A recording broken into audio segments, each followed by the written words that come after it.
বিশাল আন্দোলন, চারিদিকে শুধু আন্দোলন আর আন্দোলন। পাগল হয়ে যাব আন্দোলনের কারণে।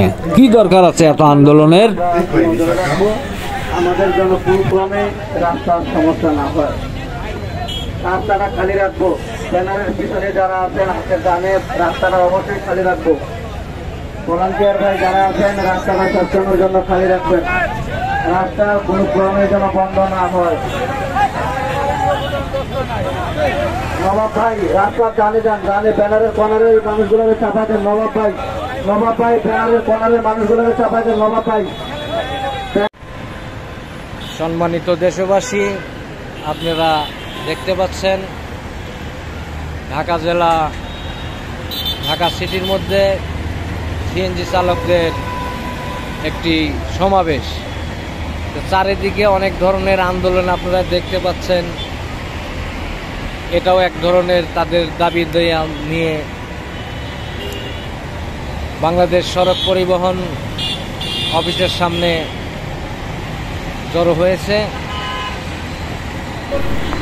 এবং তাদের যে দাবিগুলো আছে সেগুলো নিয়ে তারা উপস্থিত হয়েছে।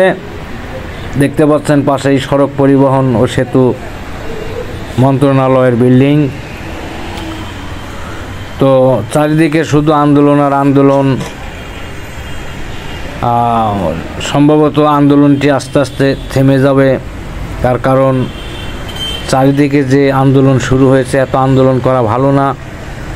আমরা সম্ভবত স্মারকলিপির মাধ্যমে আমরা বিষয়টি উত্থাপন করব।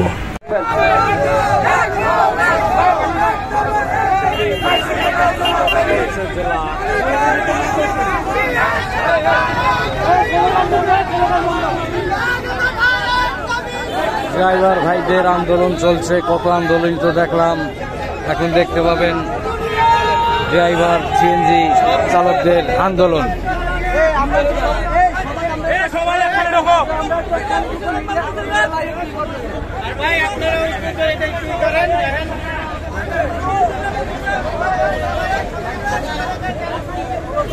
সবসময়ের জন্য আমরা নজরে রাখবো, আমাদের জন্য পুরোক্রমে রাস্তার সমস্যা না হয়। রাস্তাটা খালি রাখবো। ব্যানারের পিছনে যারা আছেন হাতের ডানে রাস্তাটা অবশ্যই খালি রাখবো।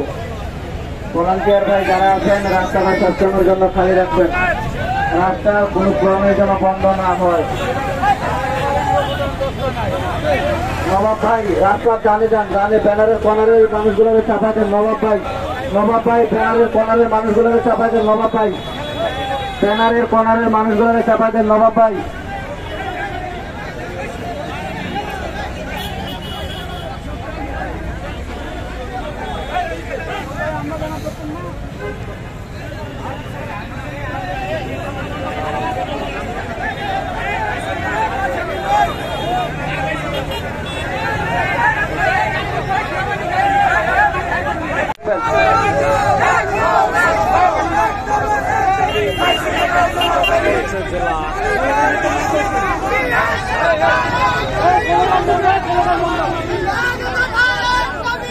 ড্রাইভার ভাইদের আন্দোলন চলছে, কত আন্দোলন তো দেখলাম।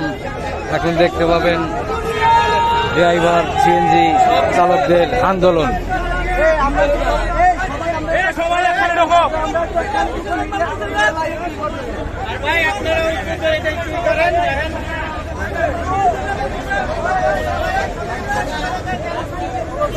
সবসময়ের জন্য আমরা নজরে রাখবো, আমাদের জন্য পুরোক্রমে রাস্তার সমস্যা না হয়। রাস্তাটা খালি রাখবো। ব্যানারের পিছনে যারা আছেন হাতের ডানে রাস্তাটা অবশ্যই খালি রাখবো। ভলান্টিয়ার ভাই যারা আছেন রাস্তাটা সবসময়ের জন্য খালি রাখবেন। রাস্তা কোনো ক্রমে যেন বন্ধ না হয়।